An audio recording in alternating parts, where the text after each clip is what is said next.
Welcome, everyone. Let us enjoy the beautiful Saturday afternoon together. Professor Long Ying-tai, she is in Hong Kong right now. She was entangled by her future book, the 1949, the book with potential impact. That's why she got excused, and I got the honor to participate in this great event. Today we have several distinguished guests. The director, Flemming Angergaard from the Danish Trade Office.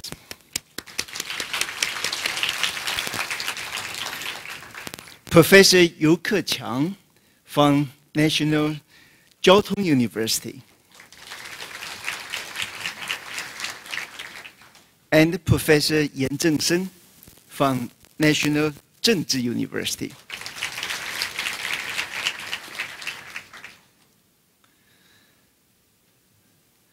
Now it's time to start. Across the Pacific, we heard waves of slogans. Change we can believe in. Change we need. The Americans just make a new revolution. They turned a new page and probably is going to write a new chapter. Back to Asia, Koreans and the Taiwanese, we just have the same passion. About 6 months ago, Thailand is tumbling. We know well that democracy is not automatically equivalent to stable and prosperity. We realize that the personal characteristics of the political leader is overwhelmingly important. So, how can be a leader? Who can be a leader? In the biological world,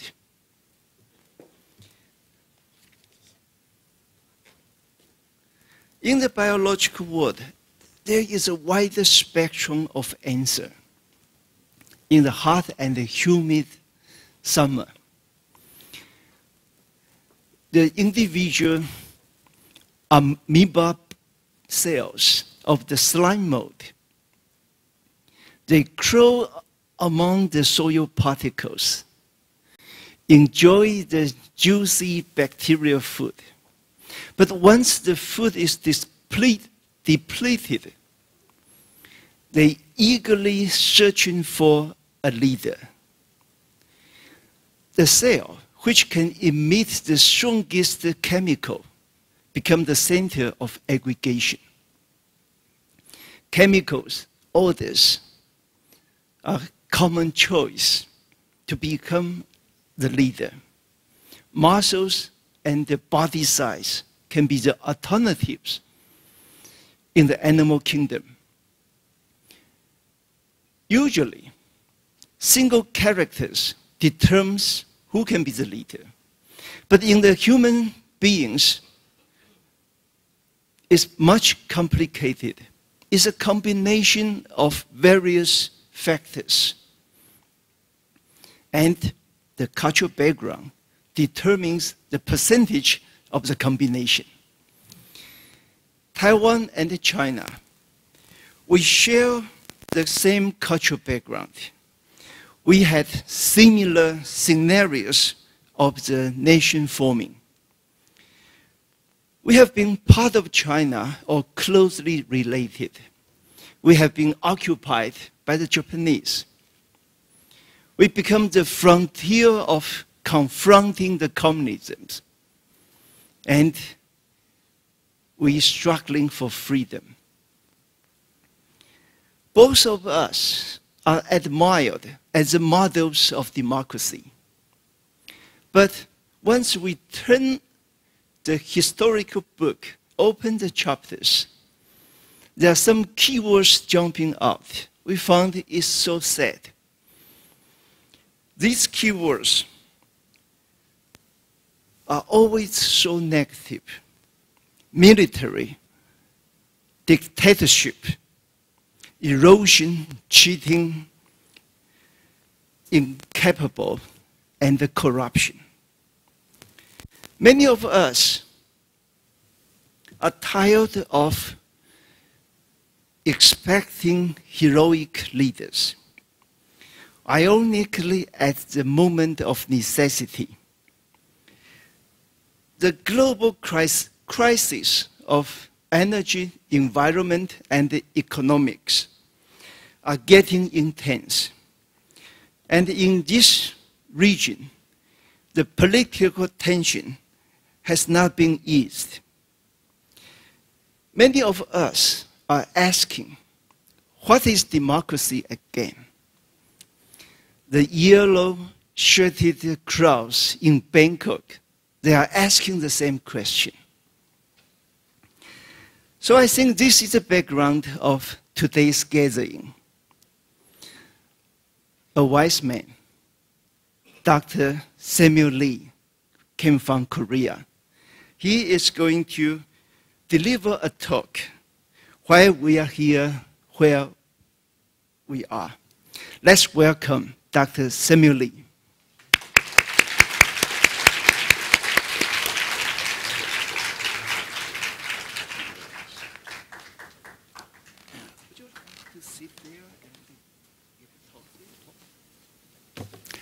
Good afternoon, everybody here. Thank you.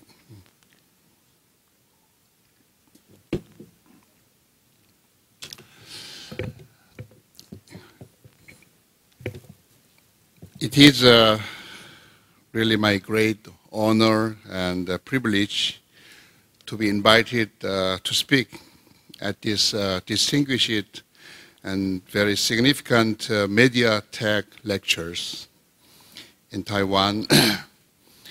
And I would like to express my deep appreciation and gratitude to Lung In Thai Cultural Foundation and its board and staff members who have organized this valuable opportunity to share and reflect on our opinions and experiences of social, cultural, and political importance.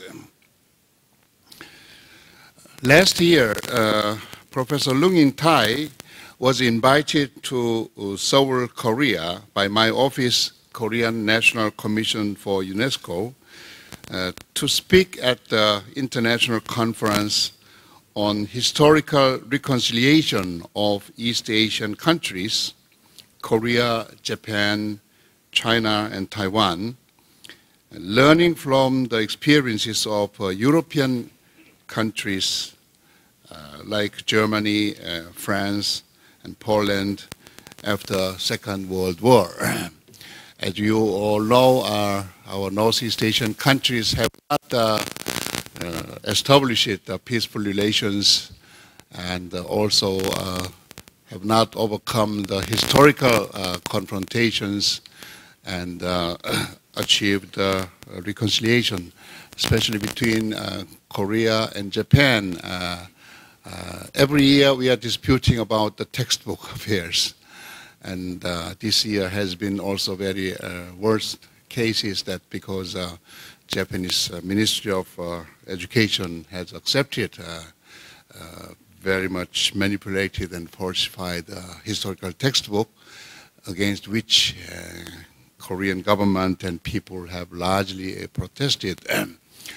But there is no channel of dialogue and no communication on the governmental line, and only the NGOs and professors and some concerned historians have made the channels and networks with the Japanese scholars to discuss about these issues and try to bring some revised version of the textbooks. And as a UNESCO, we have facilitated a series of meetings and seminars regarding on the historical reconciliation issues and how to revise and how to make consensus on the textbook issues between the countries which were in the conflict and confrontations.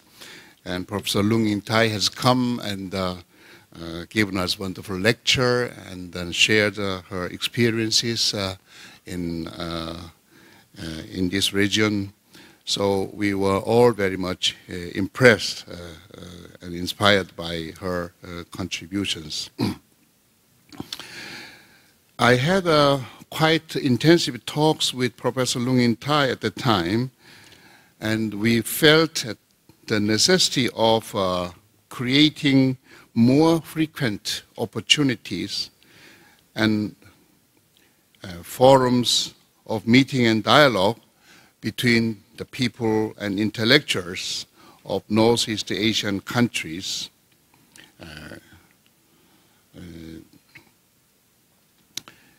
for the peaceful and more prosperous of future of East Asia.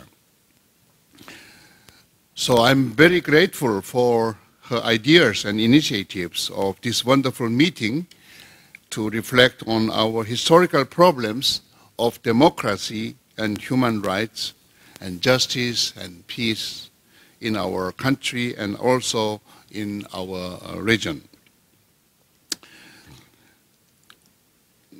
When I was staying in Germany in 1970s and early 1980s for 13 years, struggling for democracy and human rights in Korea with the support of German civil societies like churches and students and universities, I had some contacts with the small groups of Taiwanese people, especially Christians in Germany, who very energetically involved in the action for democracy and human rights in Taiwan.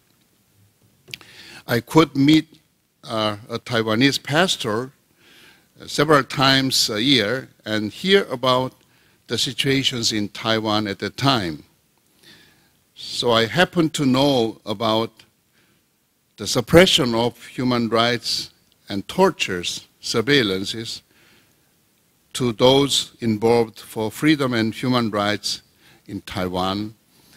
And I knew there is something like Taiwan independence movement under the Kuomintang regime at the time.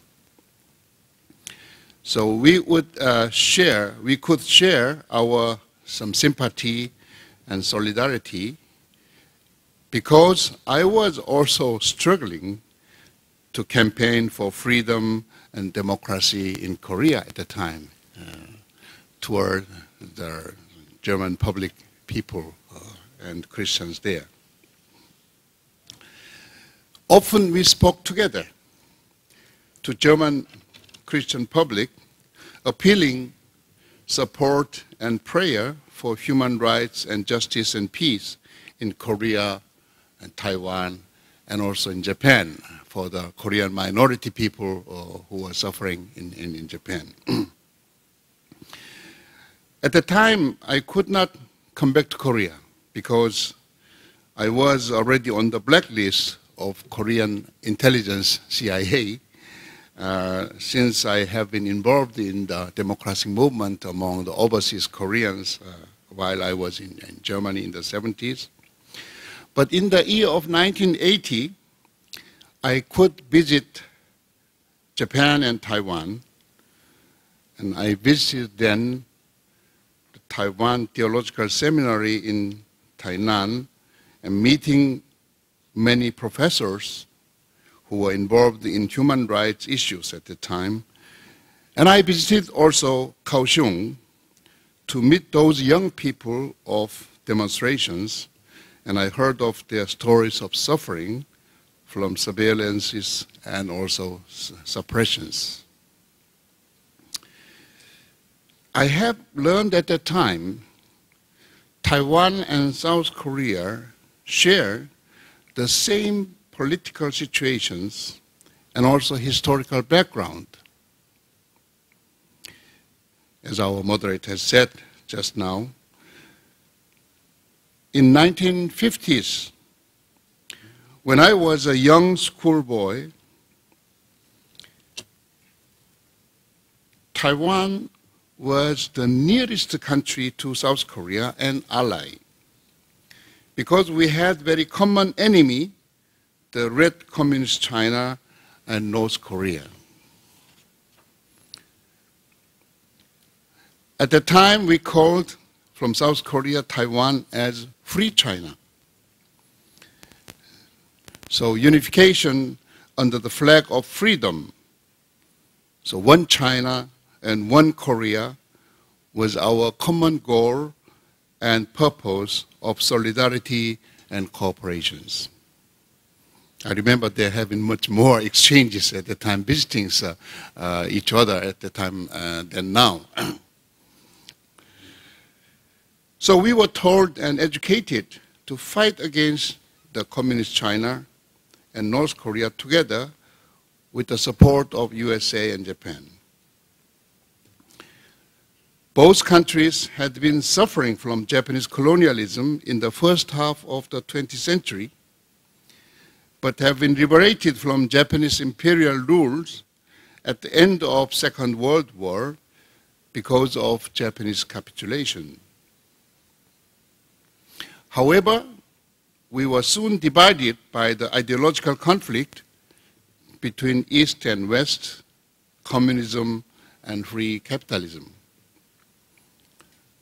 So since Korean War in 1950s, the 38 parallel borderline between North and South Korea and the Taiwan Straits between continental China and Free China in Taiwan, they were the most dangerous, critical place of tension and confrontation between East and West,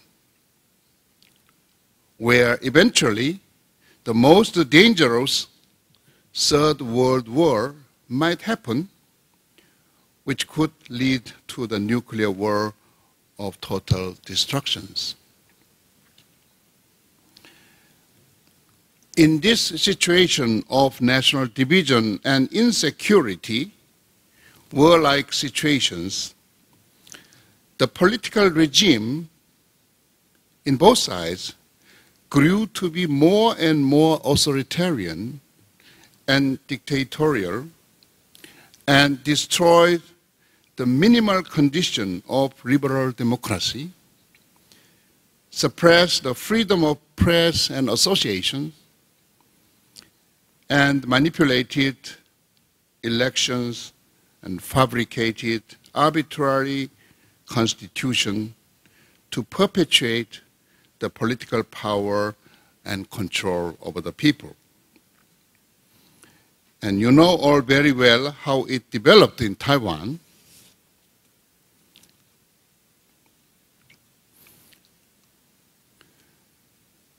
And maybe you have heard also many stories about the developments in Korea.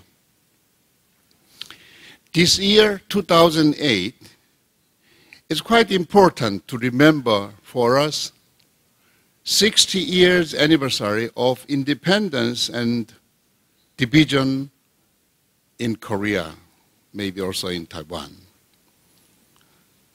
Looking back over last 60 years, of course, there came tremendous changes and developments in politics and economy and people's life and people's consciousness. Today's young generation of 20 or 30 years old might not know how difficult time it was with the war and poverty, suppression, and also very cruel tortures. Of course, we have very much appreciated our liberation from Japanese colonialism and independence and establishment of a sovereign country after Second World War.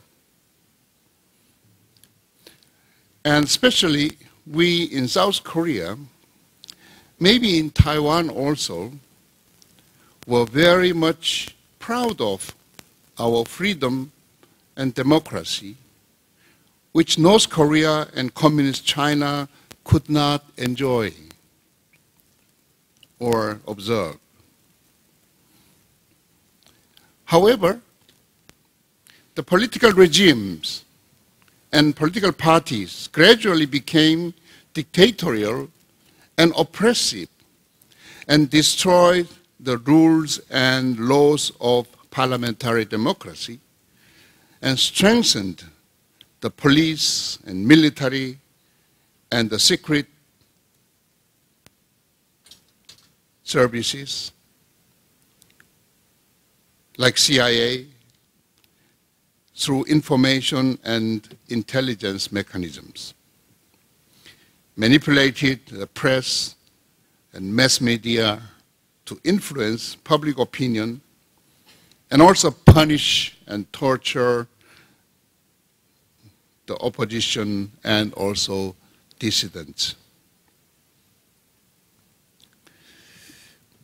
Maybe the power holders and political leaders could not survive and could not rule anymore in the true democratic system of people's election and control. So they have made election fraud and bribery of votes, buying votes, and total destroy the election systems.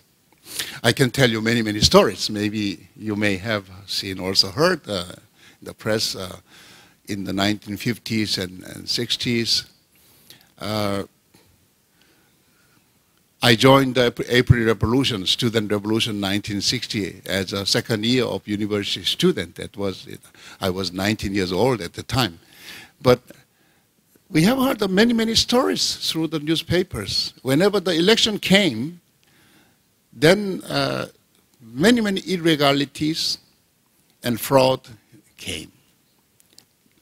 No true and correct election was there. They have elected, but when they open the electoral votes, and suddenly the light goes out, and they change the box, and then counting, and then the result is quite opposite.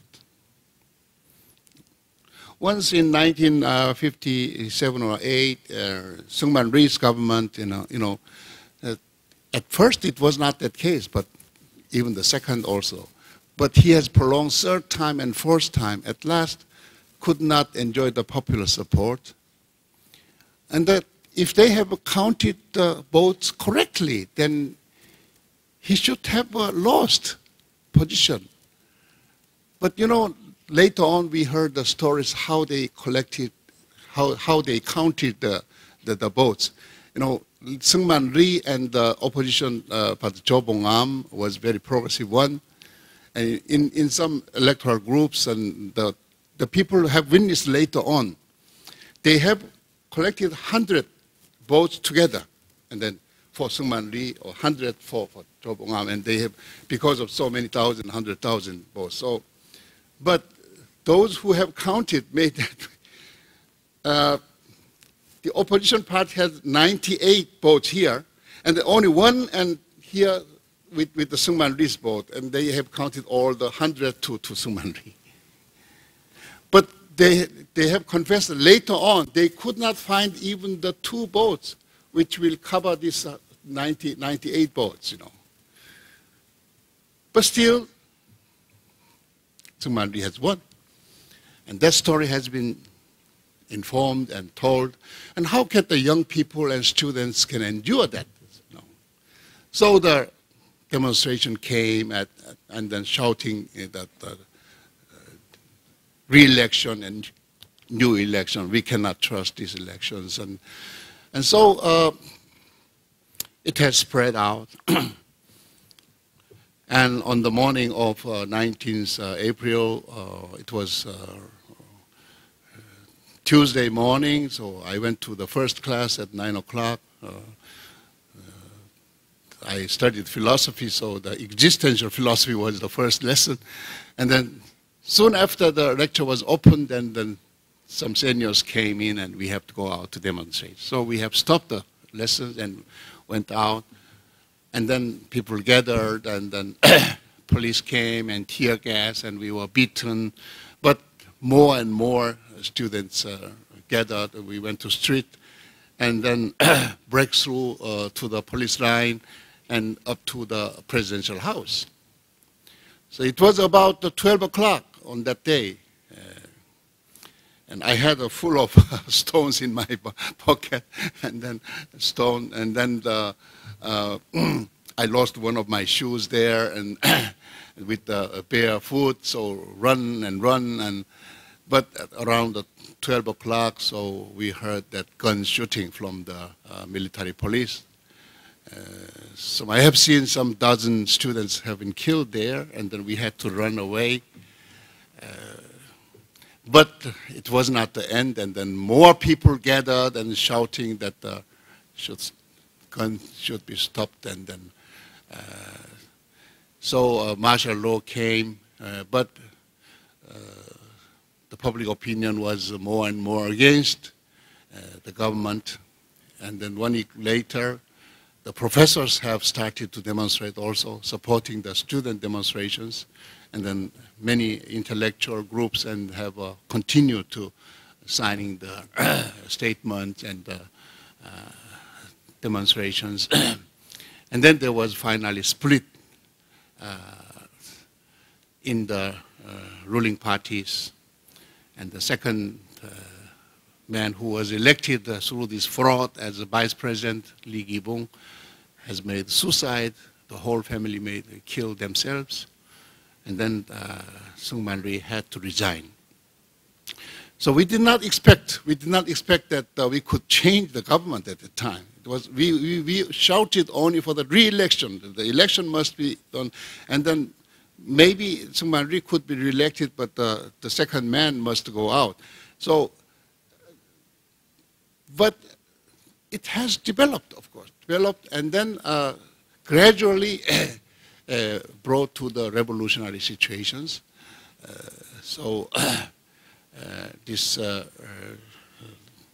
The ruling party, the Liberty Party, has lost and then dissolved, and then April student revolution have been successful to topple down the Sung Man-rhee's government. But it has not been a successful revolution. It has lasted only 1 year. Constitutional change and new elections and Democratic Party has been formed, and cabinet systems, parliamentary democracy has been restored. But there was a split among these ruling parties or oppositions, and demonstrations continued, and shouting for more social reforms and more democracy and more human rights, and also peaceful relations with North Korea, and also some progressive ideological group also has appeared, so many kind of confusions. And then it has given also enough reason and pretext to the military leaders to bring another military coups. So 1961, just about 1 year after student revolutions, then this democratic government has been toppled down again, and then military dictatorship has erected.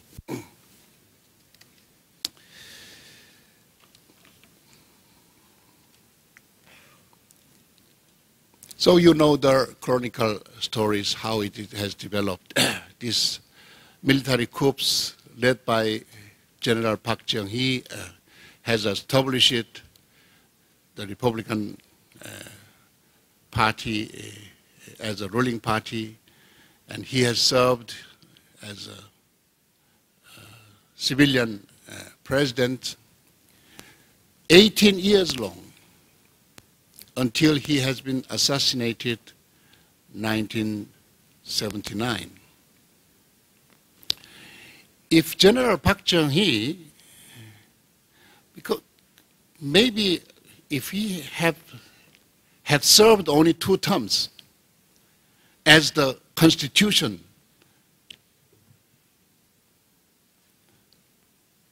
orders, because Seungman Rhee government has been toppled down, because he has changed the Constitution, and then changed the law constitution which forbids the presidential candidature for the 3rd time. So Seungman Rhee has done that, and then he has been toppled down. But General Park Chung-hee has done the same thing again. So 1970, he has forcefully changed the constitution in order to enable his 3rd time candidature. So he has been re-elected a 3rd time as president, 1971, and 1 year after, he has made another coup d'etat, and he has abolished with the military power just 1 year ago changed the constitution and declared Yushin systems, Yushin revitalizing systems, which has brought the permanent dictatorial systems. At the time, we heard that he has learned the model from Taiwan. So he's perpetuating the power relationship. So Chongtong systems. According to that Yushin systems, he is not elected anymore by the direct election by the other people, direct vote, but indirectly by the electoral groups, which could be manipulated and bought and then controlled by the ruling parties. And also parliament, one third of the parliament was appointed by him. So that was the new systems, early 1972. And South Korea has become very dark, and total military control and CIAs, and people could not demonstrate anymore.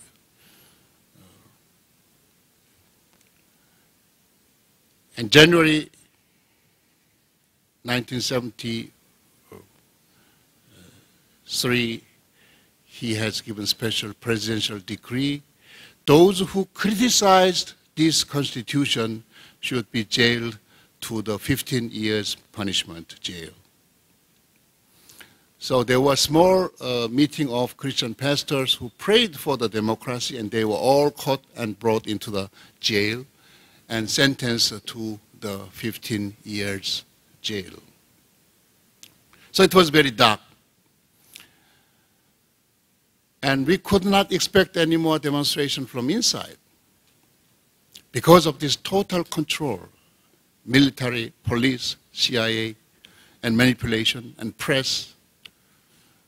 Even the critical voices of the press has been suppressed. Those who associated for the freedom of the press from Donga Ilbo daily newspapers, over 130 journalists have been dismissed. And those who joined for some democratic meeting of the professors, all dismissed from the universities. I was at that time in Germany studying philosophy, and I could not just go library and sitting there when my country is becoming so dark and pessimistic, no hope for democracy and human rights. And I have remembered of Korean past history 1919, when Korea was under Japanese colonialism, 10 years along, there was no voice of independence. But after 10 years, from 1910 to 1999, so at 1919, February, small group of Korean intellectuals who were studying in Tokyo and Japan gathered together and declared an independence statement. They were all caught and brought to the jail by the Japanese police, of course. But that message has gone through to the Korea, and the intellectual and the religious leaders have heard of that and got the messages and got the courage. And they have prepared secretly stating and demonstrations. So that famous March 1st Independence Declaration came out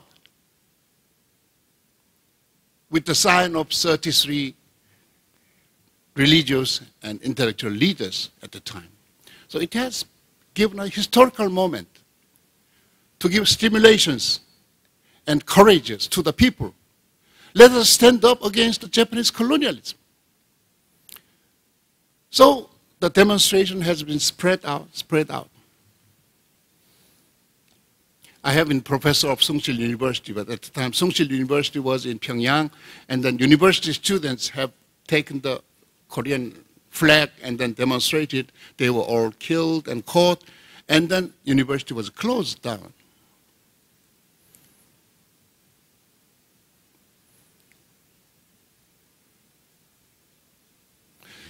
So with the memory of this, when the domestic political situation is very dark and pessimistic, the overseas Korean people should move first. So I realized that, so I had to close my books in the library, writing the PhD dissertation, so visiting my friends, and then in Germany, so we should do something. So prepare statements. So in the year 1974, we took the date of 1st of March again. It was 55th year's anniversary of March 1st Independence Day. And I have organized 55 persons to sign on these declarations. And those who signed that declarations against the Park Chung-hee's Yusin system, of course, could not come back to Korea, and then they must suffer from the surveillance and the suppressions, and set a demonstration in the capital of Germany, in Bonn, before the Beethoven statues. So we read out our statements at 12 o'clock and demonstrated to the Korean embassy also. So we started kind of democratic movement, democratic struggles, organizing that overseas Koreans in Germany and Japan and USA and Canada. Kind of a network has been formed. But it took another 5 years until the Yusin system has been destroyed. As you heard, that 1979, there was also internal conflict of these ruling parties, and the CIA chief, the person whom General Park Chung-hee and President has mostly trusted, has given shot to him, and he died, assassinated. And Yusin system has been brought to the end.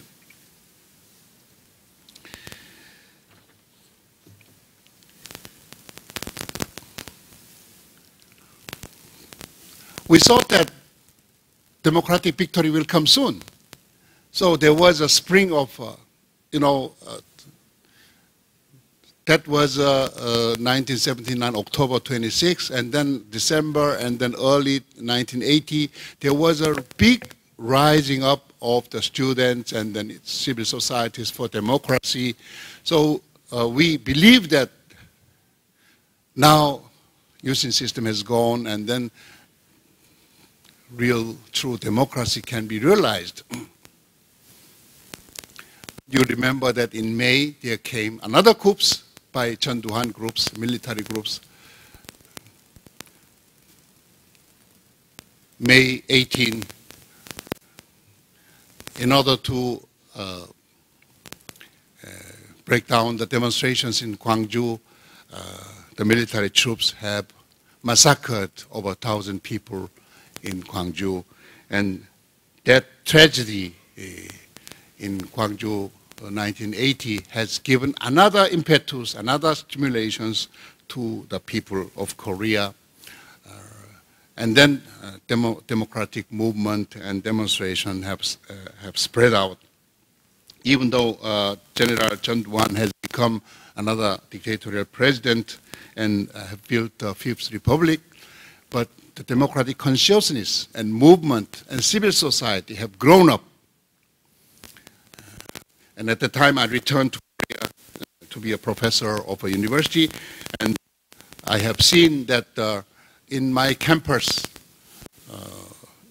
not only in my university, but almost in every campus, students have come to the schools with the full of stones in the pocket. Every day they have stones and demonstrated against the police and crying for the democracy. I have given a lecture at Ewha Women's University also, but even the Women's University students have brought rucksack in the bag and full of stones there instead of books, and they have brought, and all kinds of underground movement and circles were organized.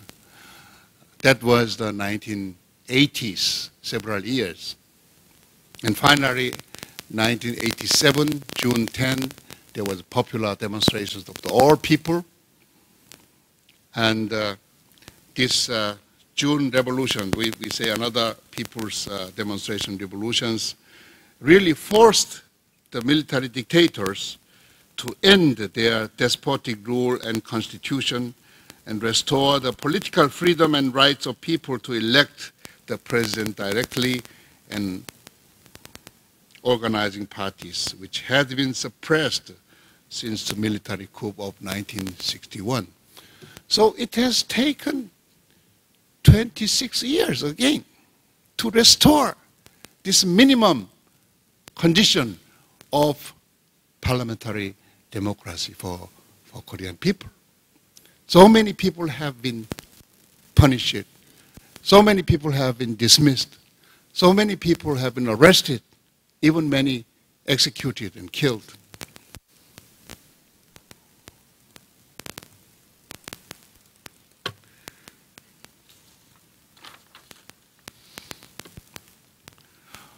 Well, we all know the chronological development.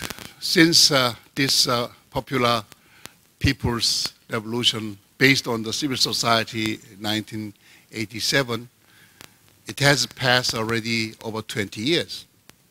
And we have experienced 5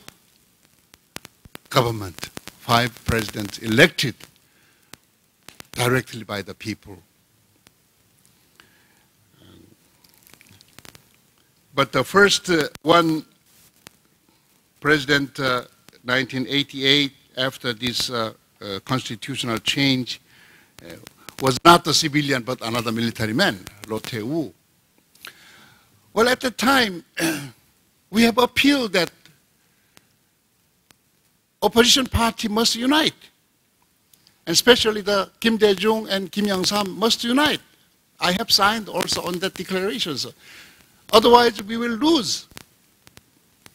There was a strong candidate from military groups, democratic rules, but now political games. And they use the division of the opposition parties.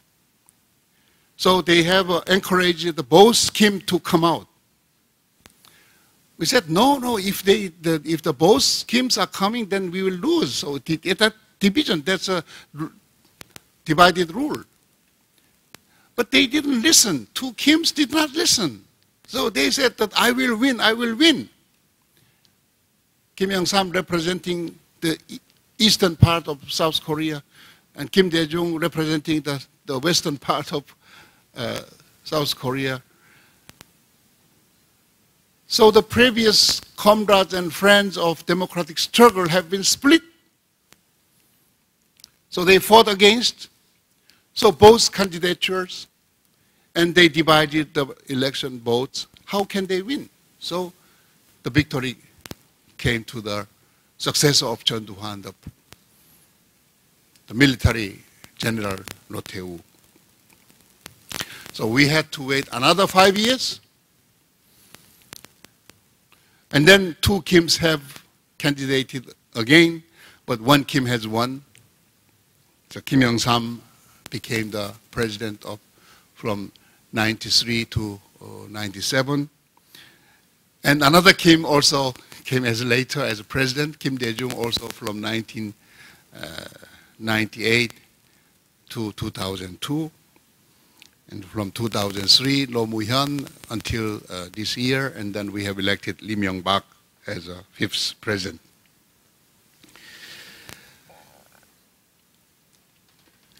But if we look back over these 20 years of this so-called democratic period, because the formal democracy was guaranteed, democratic elections and parliamentary democracy was restored.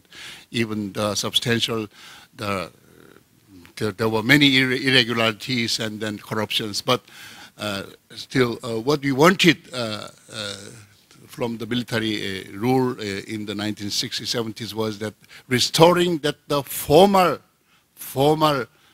parliamentary democracy. So that has been secured. And the first civilian president Kim Young-sam from 1993 to 97, well, all of them have been criticized, but they have contributed. They have contributed to the development of democracy. So he could, especially successfully purging the military power. You remember that he has brought the two military leader, President Chun Doo-hwan and Roh Tae-woo, into jail, charging their corruptions and also their killing, massacres in Gwangju. So they have been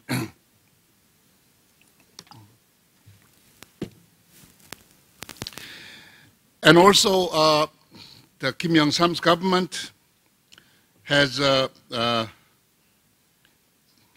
brought also some local autonomy, and also he has brought a new financial system, like in order to control the underground black money, those who have money should put the money in the bank with the real name.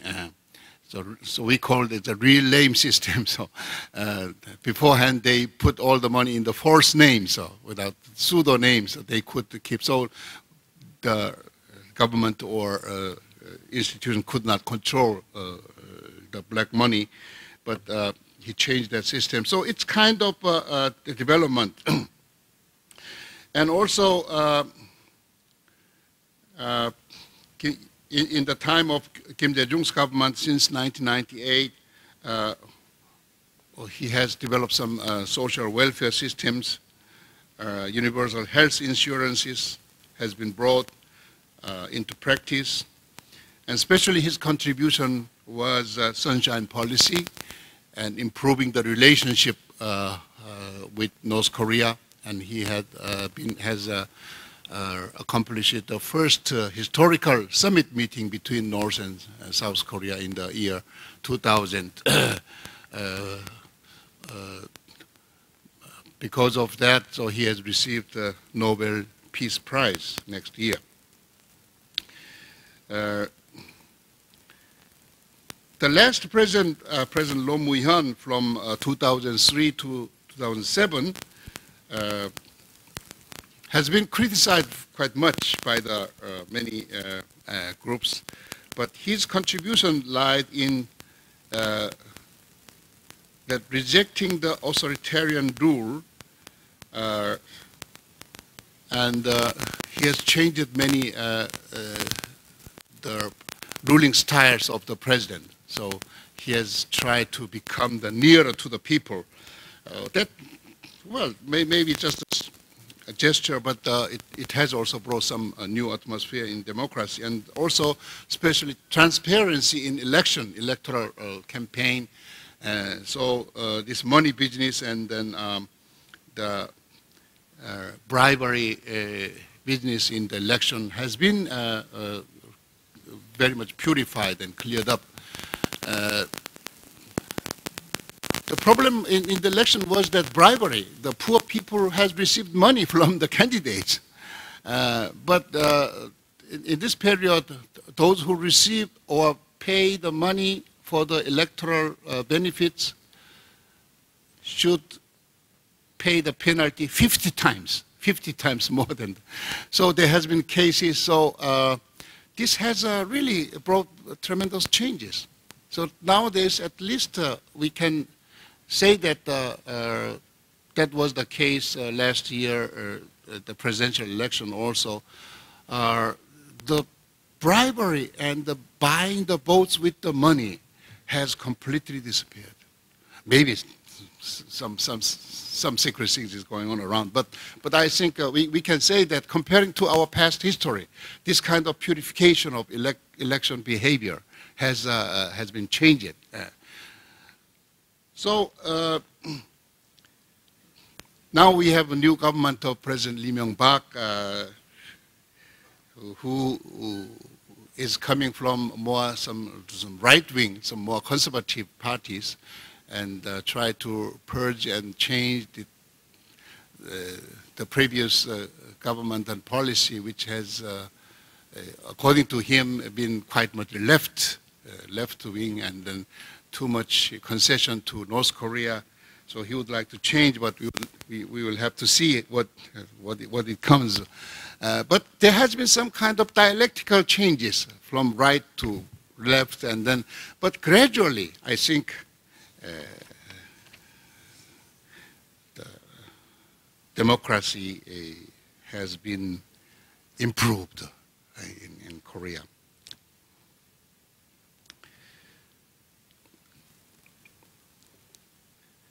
So 60 years passed since liberation from colonialism and independence, and 48 years passed since April Student Revolution in 1960 for democracy, where I was a young student, and 21 years passed since civil society uprising in 1987, where I have played as a professor of the university. And now we are asking where we are. What has been progressed and what has been learned from this experience? I would like to shortly point out some 7 points. First, democracy does not appear at once or grow quickly as we are expecting. We do not have much tolerance, but history shows that, and our experience in Korea also, it needs time. It needs also accumulation of experiences. And there must be many kinds of trials and errors.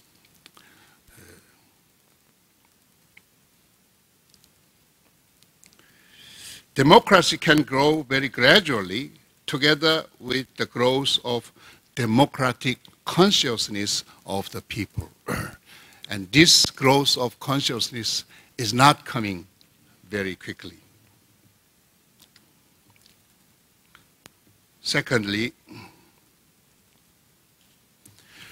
democracy could not be expected when the majority people are absolutely poor.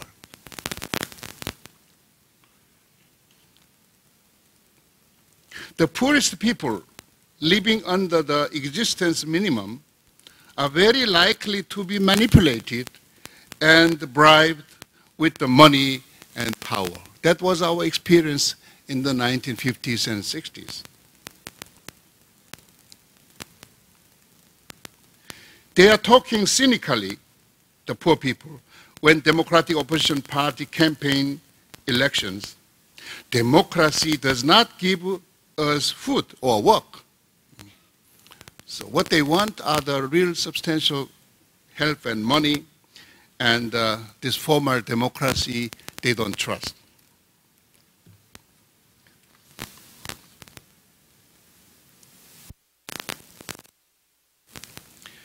So when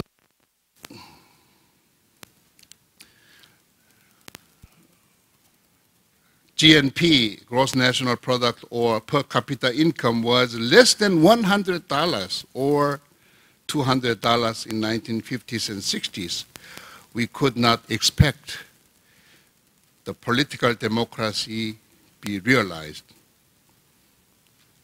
And economic development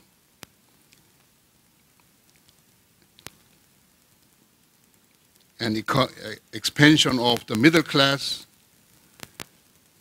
first enabled democratization and democratic participation of people in the politics and elections. In the 1950s, I remember that when these many kinds of irregularities and corruptions and fraud were every day's life. That was right before the Student April Revolution, 1960. One journalist from England, a British journalist, has written in the international press commenting about the situation in Korea. He said that expecting democracy in Korea is just like expecting rose blossoms in the garbage can. So that was our frustrations in the time of our poverty, and majority people were poor. We could not really expect democracy. Mass of the people manipulated and easily bribed.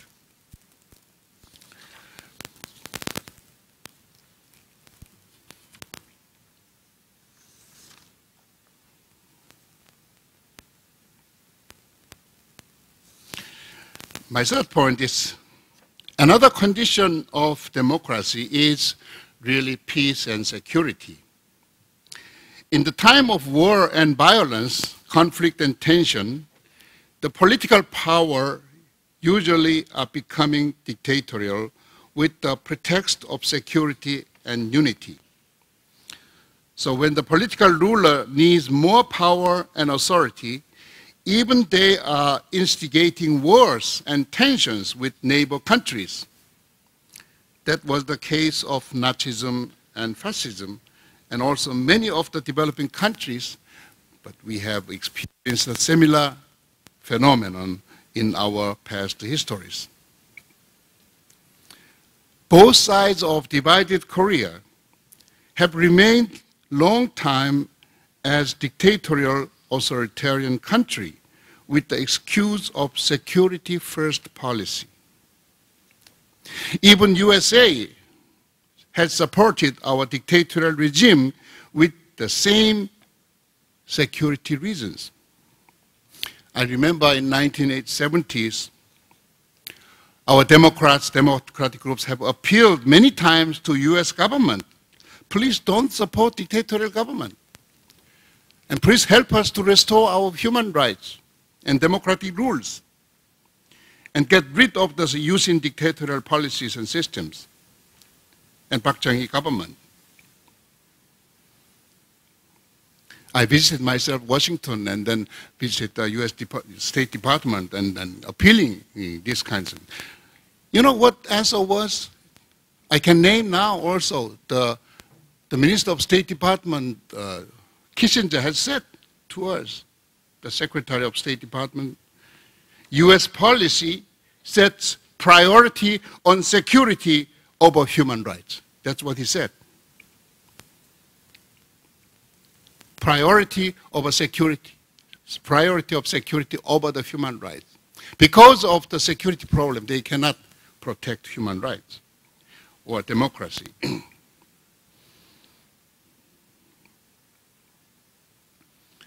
So they continue to support dictatorship, as they did in many other countries. Fourth point, democracy can only grow through people's participation. The power holders never give way or concessions unless they are under the pressure of people and threatened to lose their political powers. In many cases, in many countries, it is right to say democracy grows with the nourishment of people's blood. Democracy can be fully realized when civil society has grown substantially enough to control the political power and parties, as we have seen in Europe and many other countries.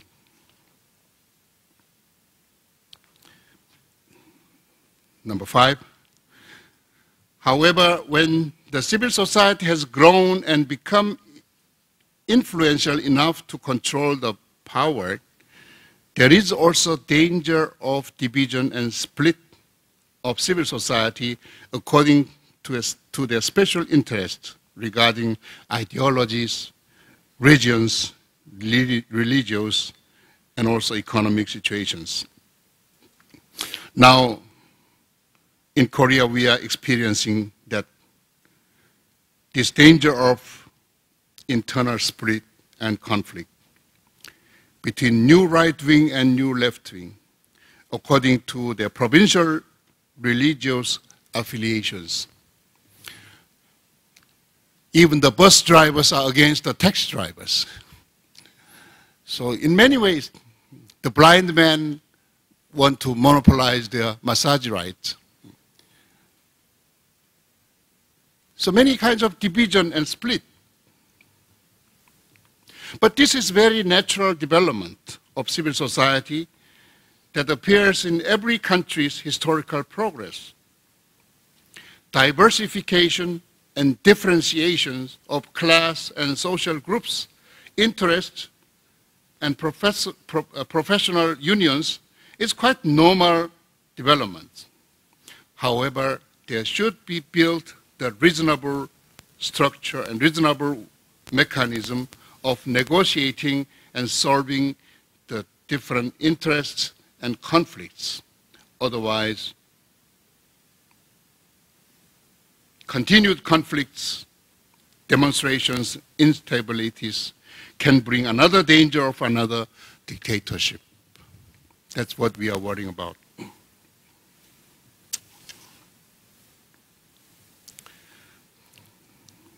6,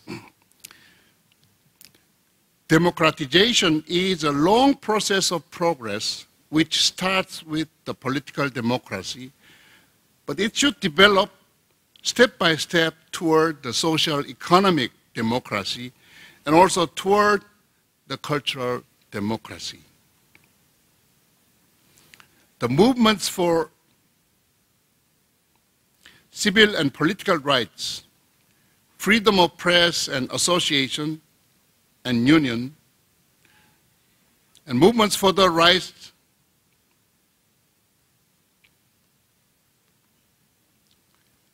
to election and participation are developing and progressing to the movements for labor rights, poor people's rights to life, and women's rights, and rights of rural people and indigenous people, and also disabled peoples.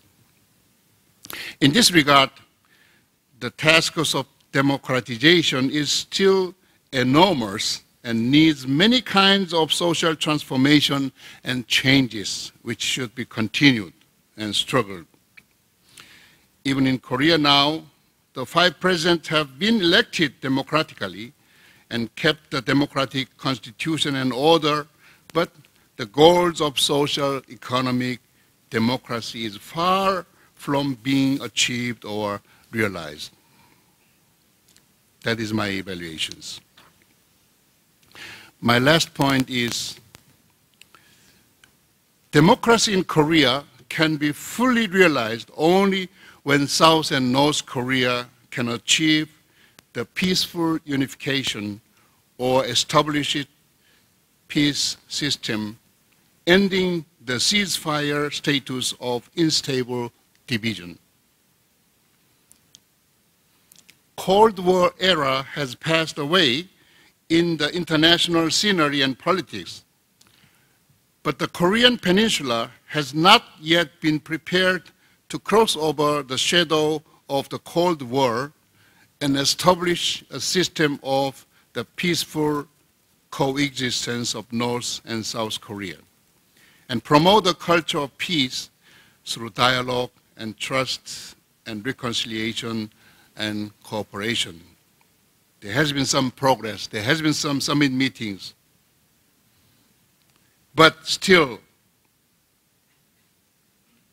there is much blockade and hurdles and barriers, misunderstandings between the people and government of two sides. And what we are hearing and experiencing these days are also very gloomy informations. North Korea is closing down the border again and stopped the touristic visit to Kaesong and Kumgang Mountain in the north and stopped the train transportation. I'm very worried about this kind of reverse way. It might harm also the democratic rights and movements of South and North Korea.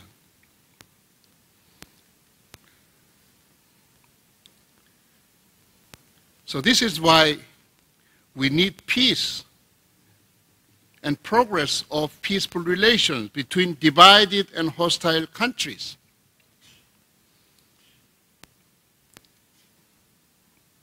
Maybe we can share our experiences and our knowledges and ideas how to establish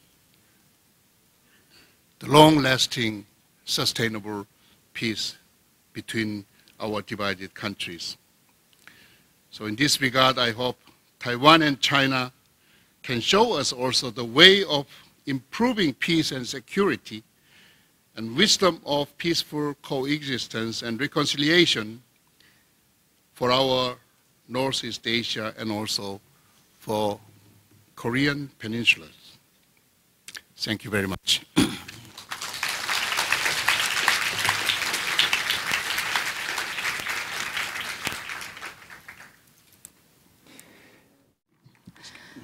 不好意思，我不会讲英文，我是日本人。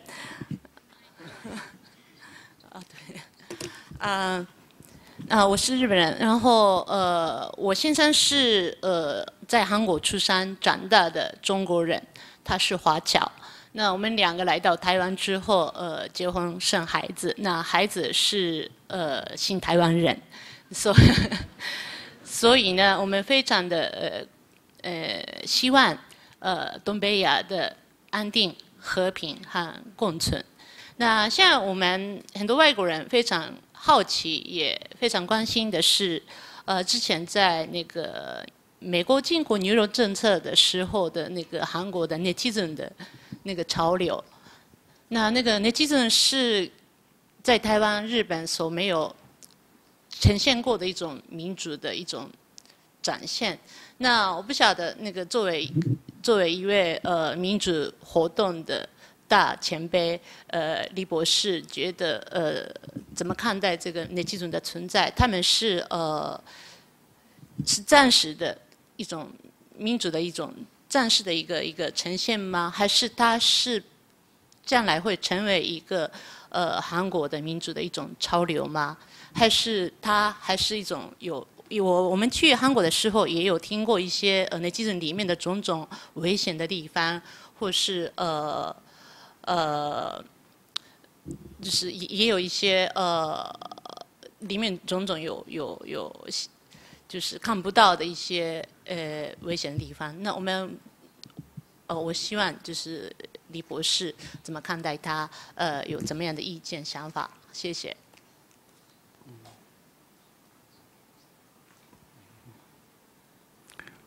Thank you for the question. So,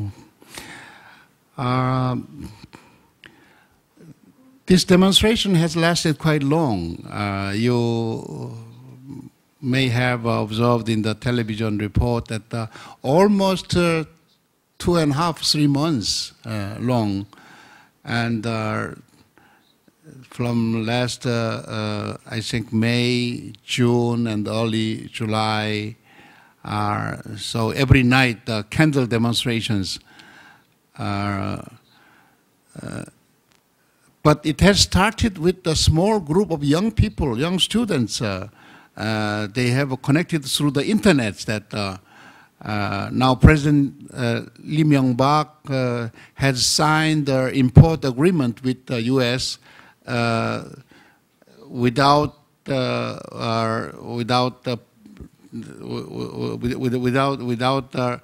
cautious examination of the text. That was signed one day before his visit to USA. So it was very hastily made. So there is a danger of importing the mad cow. So it has moved the people to come out to demonstrate and then to stop this importing mad cow. And of course, the rural peoples and Korean farmers who grew the cows, they wanted to stop the import of the U.S. beef, because once it comes, then of course Korean the farmers and then cow raisers cannot survive because of the low prices. You know, U.S. beefs are very much cheaper than the Korean beefs. So maybe 1/2 and 1/3. So that was also the rationale and reason why the many country people and farmers have been against them. But why this candlelight demonstration every night has lasted so long? I have observed several nights following them, and sometimes until 12 o'clock, 1 o'clock in the night, and then in Sejongno, at last it had gathered 500,000 people.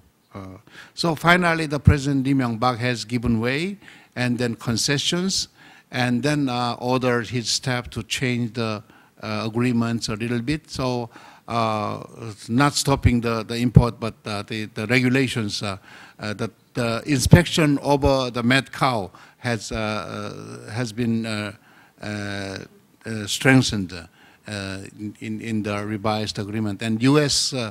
Government had to also accept because of, you know, they were worried about the anti-American atmosphere. It might harm the also security problem in South Korea.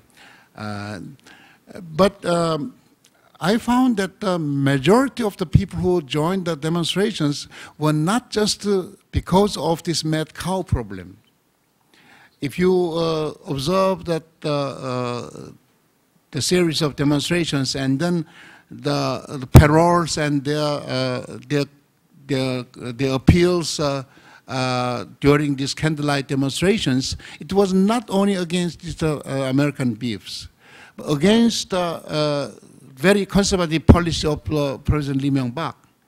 Especially he has appointed his cabinet member who are very rich people and who are so-called who has many land and many properties, and so the way of behaviors and also his policy of the constructing the canals and his way of reviving the economic booms through these construction works. which has been stopped, of course, now. So it was largely the critical movement against the new policy, which might destroy the democratic development and also social equity. And also privatization of the public enterprises.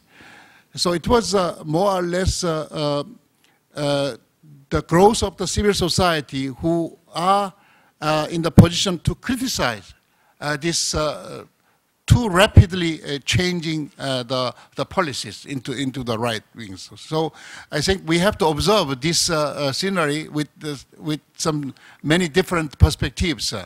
So of course that mad cow issue was one of the issues, but it has been the moment.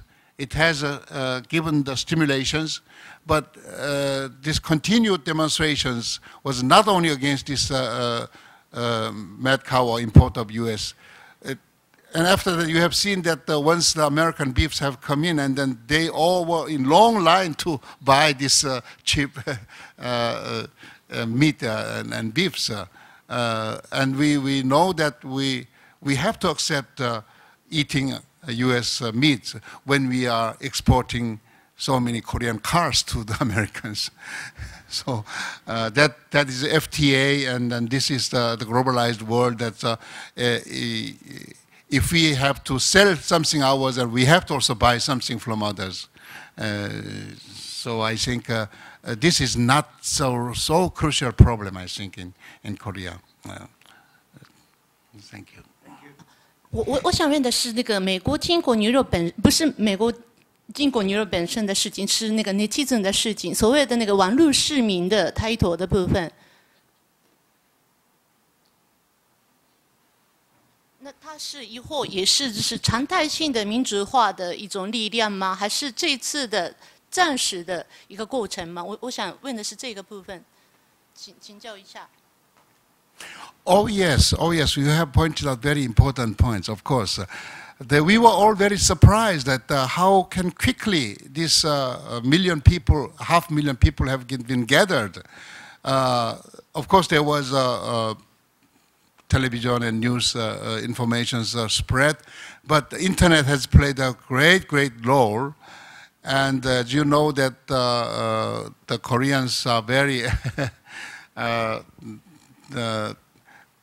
developed in the internet communications. And even through these handphones, they are exchanging many messages and informations, especially young people. Just one afternoon, they started to send the messages and then persuade them to mobilize to the downtown areas.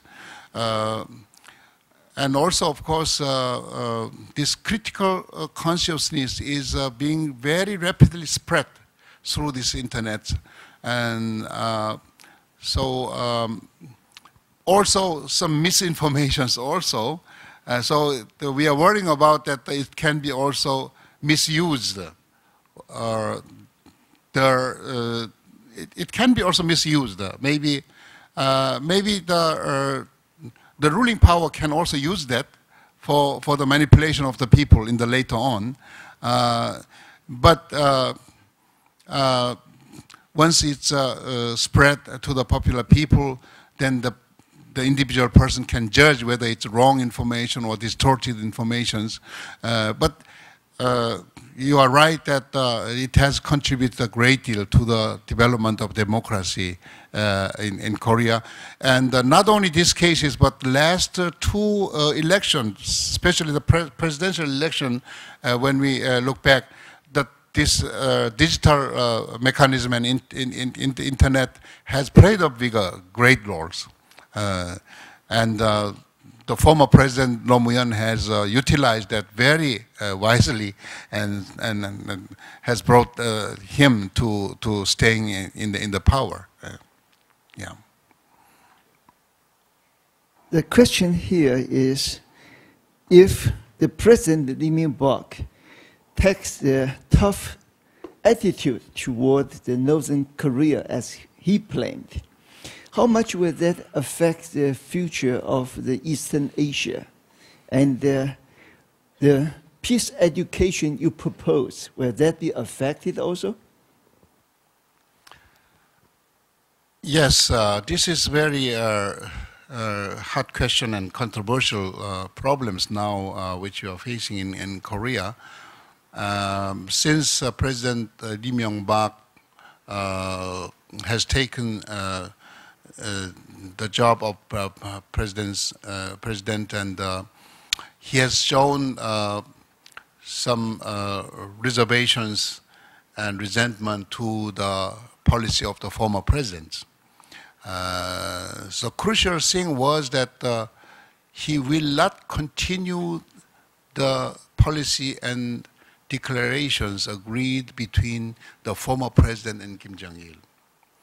That especially which was made in the summit meeting June 15 of year 2000 and October 4th of last year.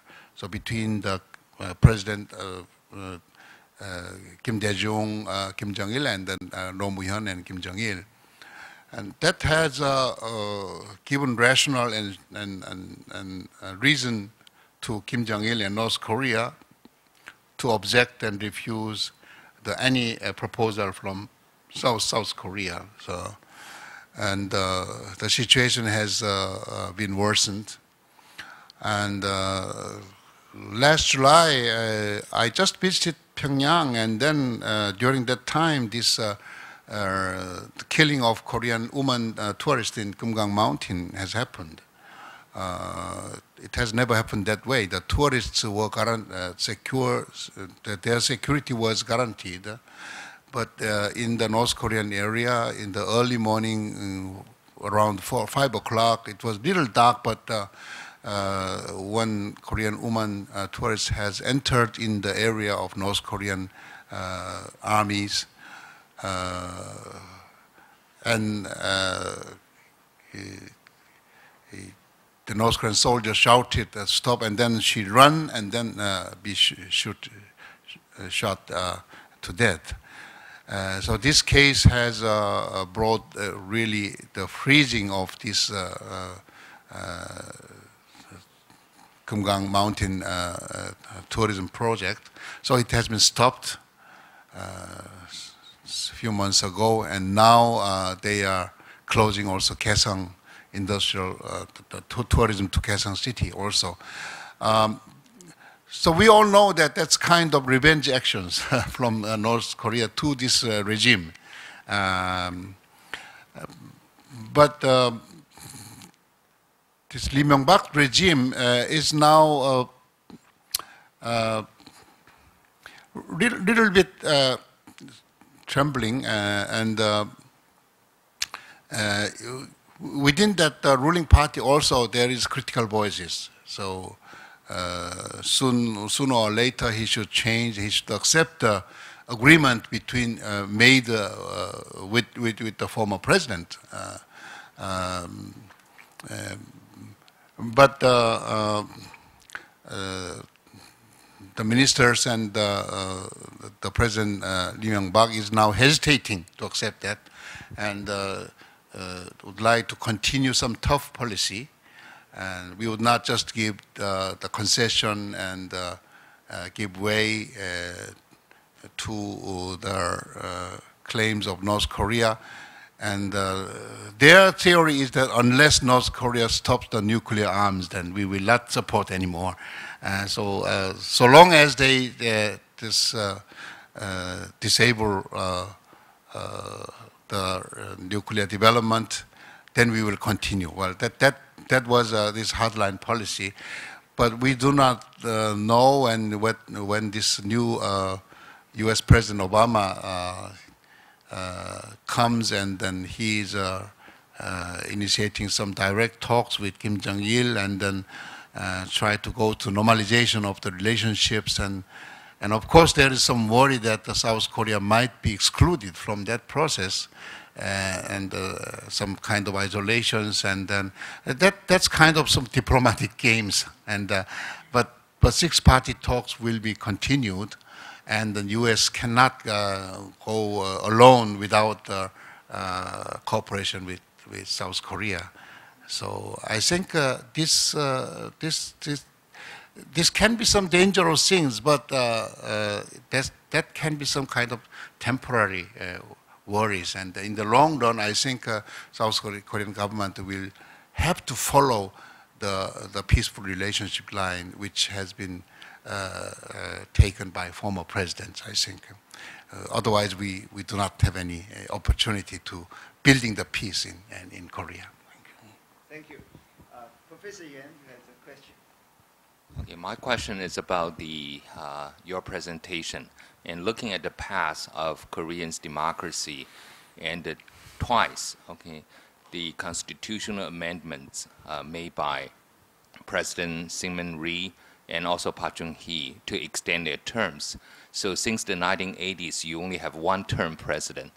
But is that also depriving people's choice to re-elect a president if he's popular? If he can only serve one term, is that also, against democratic rule? If you worry about strongman, dictator, authoritarian rule, why don't you change your system into a parliamentary one? So that's my questions. Thank you very much. Yes. Already we are in discussions of changing the constitutions. This ruling party has also proposed to change. Already in the time of last President Roh Moo-hyun, he also proposed changing the constitution. He will serve only one term, but next president should have chance to be re-elected.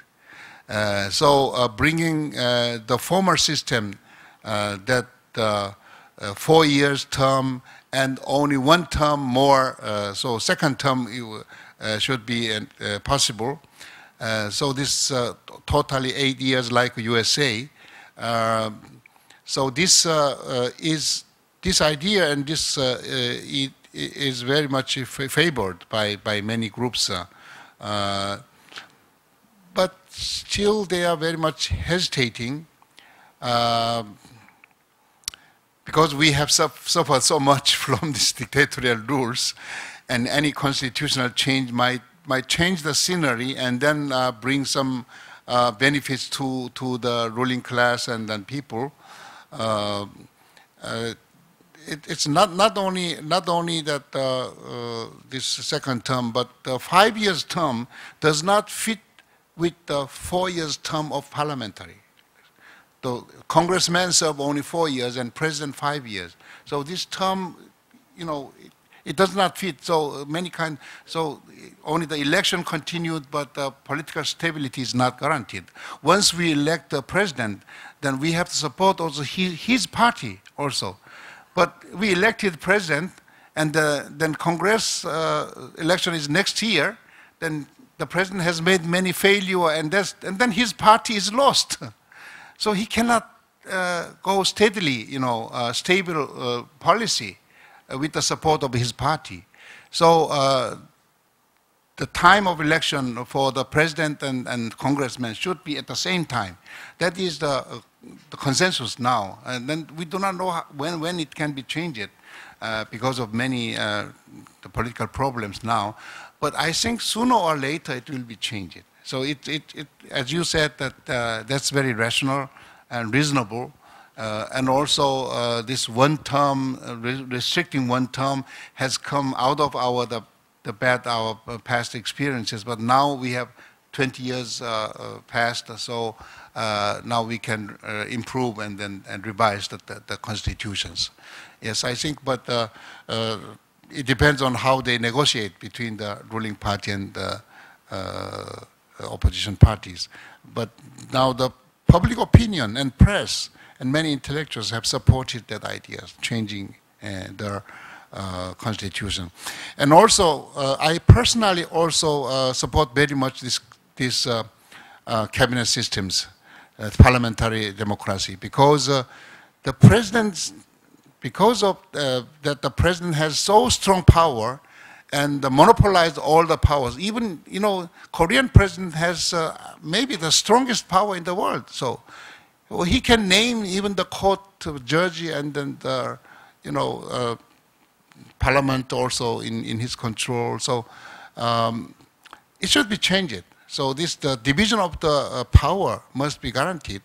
And then the best way to control the power is through the parliament and the cabinet systems. Responsible cabinet must be built by the majority party of the Congress. So this is also quite much favored by the intellectual groups. But there's also many opinions and objections, because that will bring also instability. Look at the Japan, and how many times the chancellor changes, and then instability. And also another rationale to maintain this system, presidential and then one term, is that because of North Korea, because of instability and because of the danger of war, and maybe North Korean invasions, so the president must have the right to, move the military and also control the Congress and judge. So the more power should be given the president. That was based off this hypothesis that we are still divided country and we are threatened by the North Korea. So that is very big hurdles for the reasonable and rational political decision. Is it? Since you have been in the representative in the UN, here's a question for you and us also. In the international political situation, Taiwan is restricted by the cross-strait affairs. The two Koreans joined the UN in 1991, making mutual promise at a worldwide framework. As your opinion, is UN or international political status important in Taiwan, and how to overcome the difficulties? I don't know whether I can give answers. You may know the answers.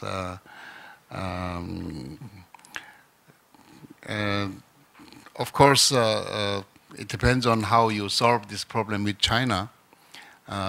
So long as that China has the full almighty right to refuse the entry of Taiwan into UN, it's politically it's not possible. But unless we change the structure of the Security Council. But how can we change that in this moment?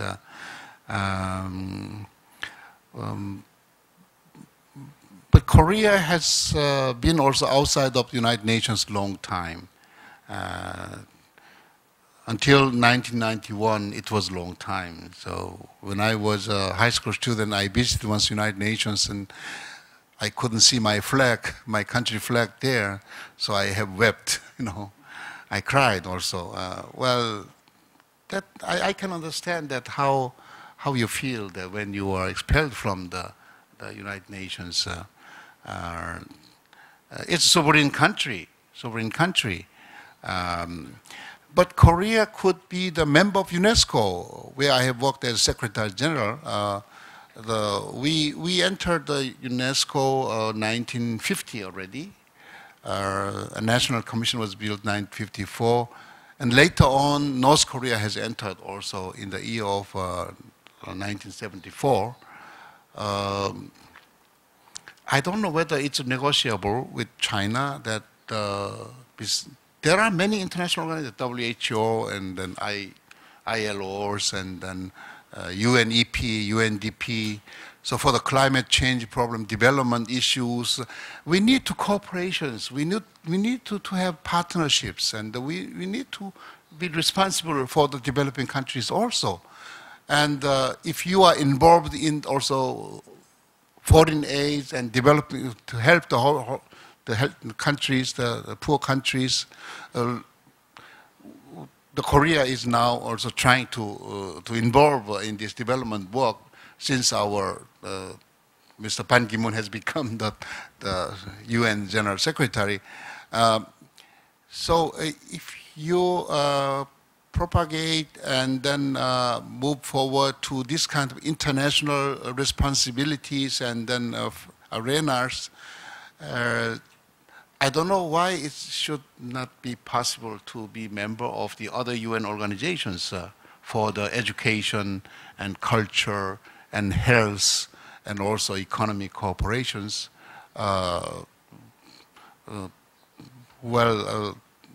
I have seen many sceneries that in many international conferences that China has refused to accept any participation of Taiwanese people, and we felt all very sorry about that.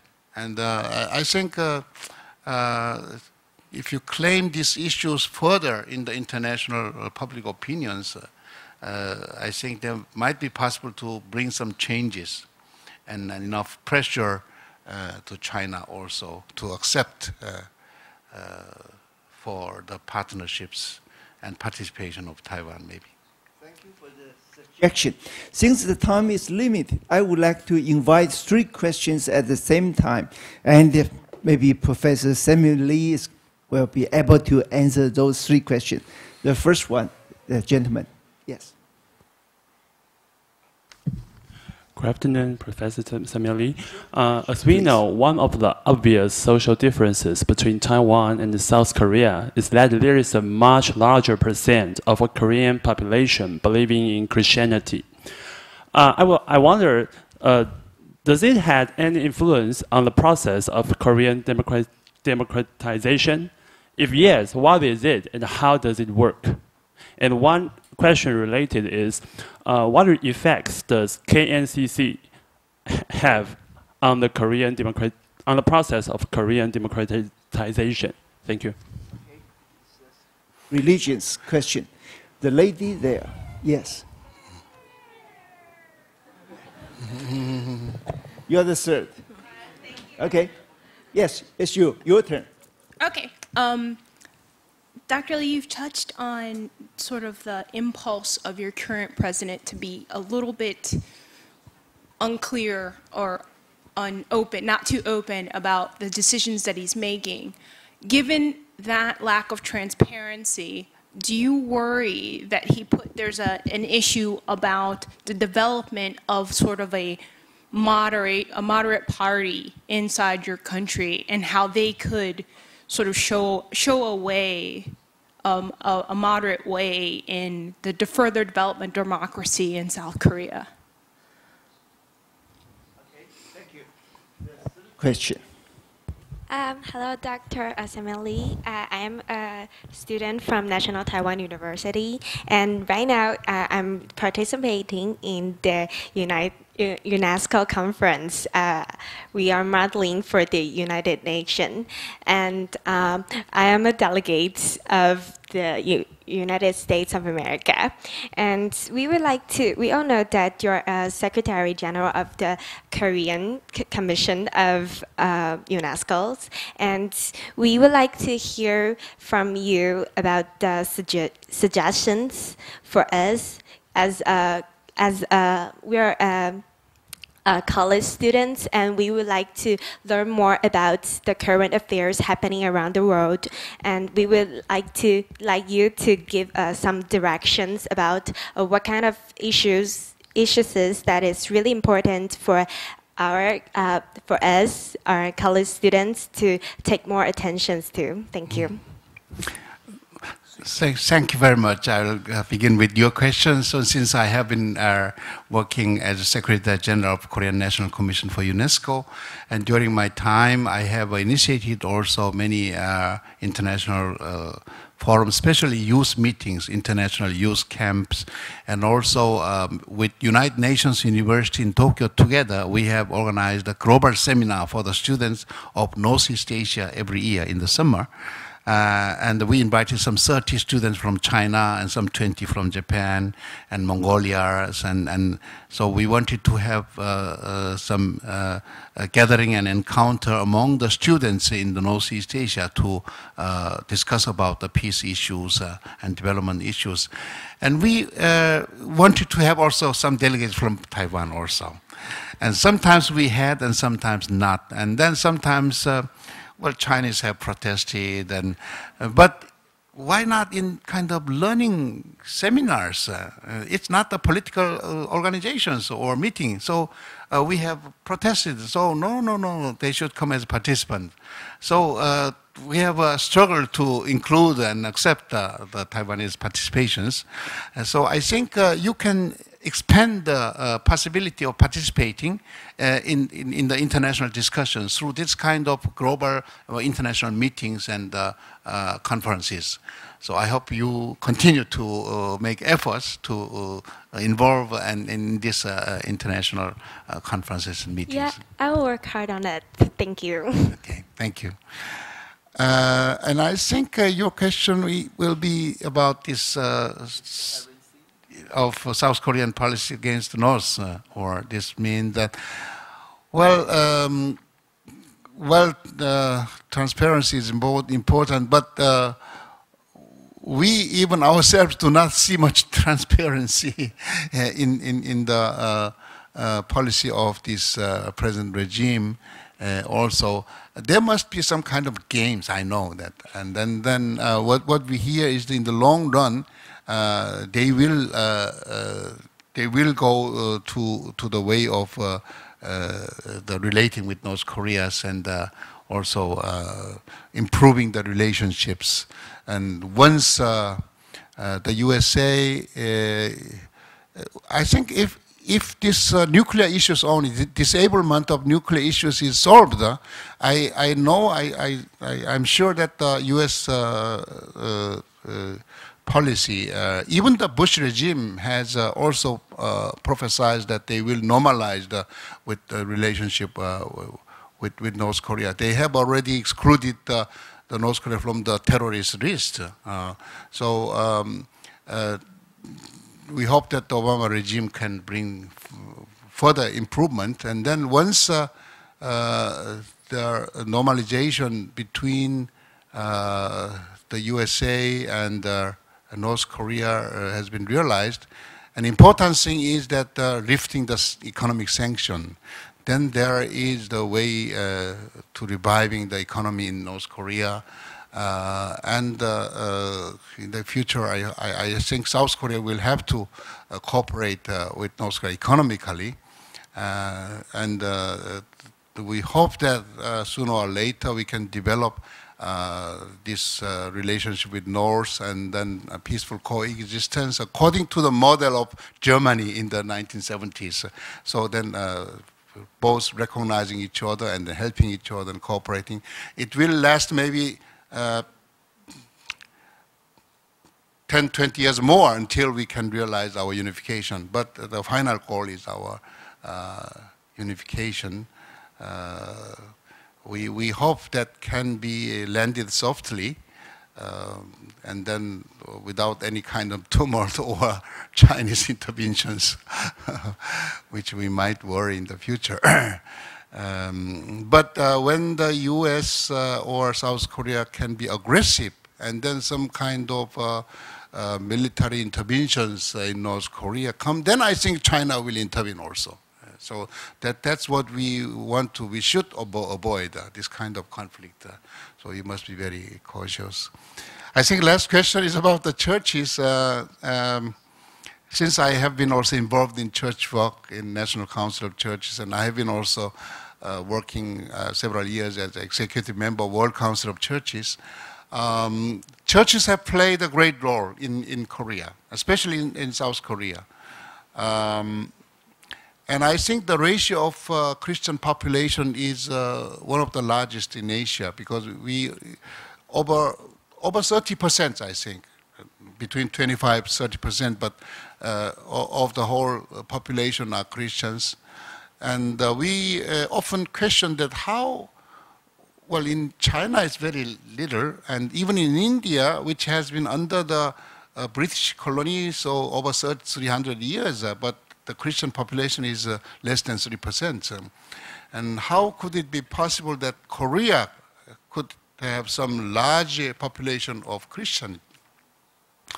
I think that in the history of Korea, the role of Christianity has been quite different from the other countries. Whereas in other Asian countries, where they have been colonized by the Christian countries, so churches and Christianity could not play any progressive roles. They had to collaborate with the colonial powers. But in Korea, maybe fortunately, we have been occupied and oppressed by Japanese colonialism, which has been also persecuted also Christianity. And we have been helped and supported by Christian countries for our independence, enlightenment, and modernizations. And especially after the division of the Korean War, without the US involvement and protection of South Korea, we could have lost also. We could have been in very difficult situations. So the Christianity have been very much favored by the Korean people. And also in this regard, during the time of dictatorial regime, also churches and Christians have played very positive roles. And when all the students were in jail, and then there could be no meeting of demonstration of democratic movement appeal, but church was the place where the people could come and discuss about this political problem, and church has also protected those families of the punished and jailed, and also supported financially them on the Christian student movement. So I think it's very peculiar, unique. In this regard, I think Taiwan has some similar things. I remember that during the time of 70s, when there was Kaohsiung incident, and I think the international pressure has came through the churches and the Taiwan Presbyterian churches. So I think there has been some kind of network and similarities in these experiences. Maybe. We have run out of time, but I notice there are many audience are eagerly to ask questions. So we invite the last one, a short question. The gentleman with blue shirt. Hello. First of all, I'd just like to share a little family history. My parents were both blacklisted for 10 years in Europe and Taiwan, so I could definitely relate to your stories. My question is, in Korea, there was such a strong civil society involvement in the struggle for democracy. But in the case of Taiwan, we don't see that much, we didn't see that much civil society involvement. So my question is, why was there such a strong and consistent civil society participation in the democratic struggle in Korea, despite the high level of repression under the military regime? Thank you.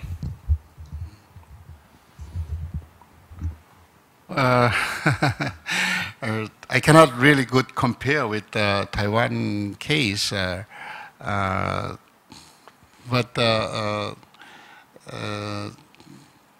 as I said once, that there has been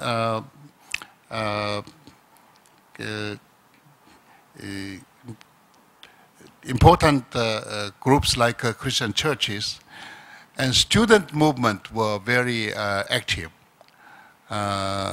And under such a very strict surveillance and suppressions, students have continued to demonstrate, and they have been sacrificed, and many have gone to jail, and when they are arrested, they have to go to front and the military service. They have been brought to the military service and then controlled. But during the time of 70s and 80s, I find that continuously they have sacrificed themselves. Maybe we have such a tradition of this protest during the Japanese colonial time, also, as I said, the March 1st independence movement. And also in the late 19th centuries and early 20th centuries, there was a so-called Chendo or Heaven's Way religion. It's Korean indigenous religion. There have been many revolt and demonstrations of the poor people against the ruling class. And this kind of revolutionary traditions maybe have been some kind of value system and ideology of these intellectuals and some conscious people. And especially when we look back our past history, those the underclass and poor people's revolt, and also revolutionary independence movement in 1919s, and also April student revolutions and the 1987s, the churches and also even the Buddhist monks and the religious groups have played quite an important role. They were respected and they were trusted, and they could be the leaders of this kind of people's movement. I don't know how the situation is here, but I think this democratic consciousness must be raised through the education or religion or culture. Maybe South Korea has had that opportunity to build up this kind of democratic consciousness through many kind of civil society movement and religious movement, maybe. I notice a lovely face with severe disappointment. One more question, short and quick, please. I want to know, just how is that possible for us to have peace? Because most of countries in East Asia can't treat their history fairly. Because what we learn about history is decided by our governments and authorities, and most of authorities, they can put down their benefits to treat history fairly.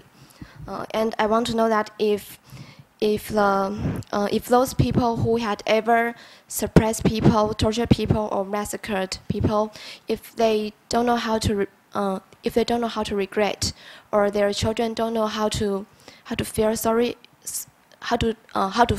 about the history, I didn't mean that they should be responsible for what their fathers or grandfathers have ever done. Just feel sorry. And if those people who had ever suffered, if they don't know how to forgive, don't know how to put down the resentment, then I don't know how could I possibly have peace. Thanks. You mean that during the democratization movement or independence movement, those who have suffered, you know?